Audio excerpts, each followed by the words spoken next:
lock, but there's no way you can possibly do it.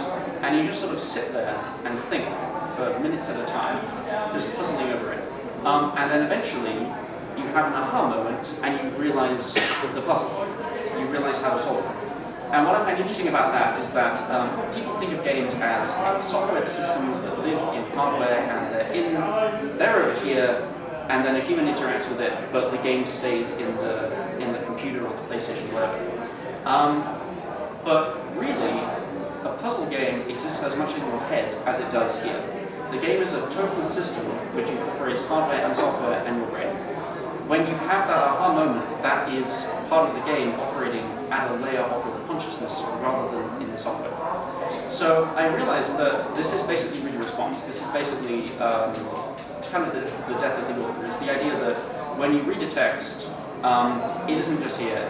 The text exists not in the physical form, but in the interaction between the player or the reader and the sort of preserved text. Which made a lot of sense for me. And what better form is there to explore that than one where the player is asked to constantly interrogate that because it is interactive. So then I thought a lot about interactivity and about games, and it turns out that there's a lot of crossover between literature and games. Some of the first games were actually text-based anyway. And so I decided to write to write these physical texts like these linear texts in whynICHt, in this one. So the first one here is called The Embers and the Stars. That's the name of the whole text.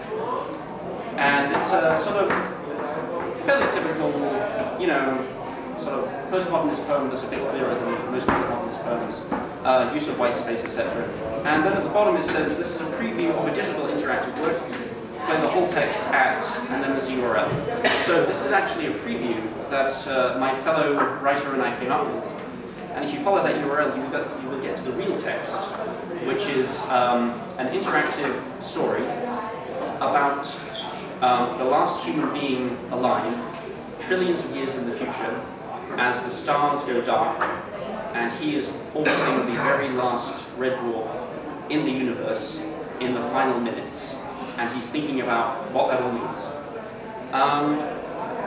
And as I was writing it, because it is an interactive text online, I enjoyed using the possibilities of interactivity. So when you play it, it will feel often like a poem, but you'll be able to click various links, and they will change over time, and that might impact your understanding of the meaning of those texts.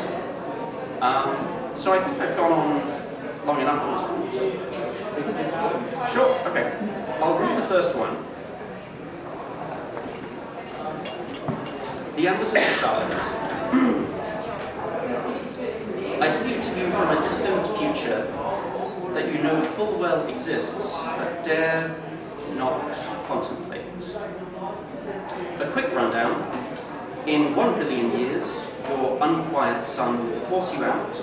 In 10, it dies a smoldering white corpse. In 100 trillion years, whatever,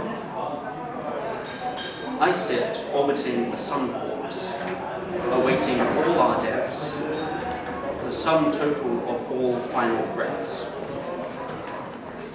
And then you'll see at the bottom, what did we learn on that day? Perhaps I can remember. Turn to page 65. I don't recall, but I do remember it was infinite. Turn to page 117. So you'll have to buy the text to go through all of those and follow all those links to the physical text, because the physical one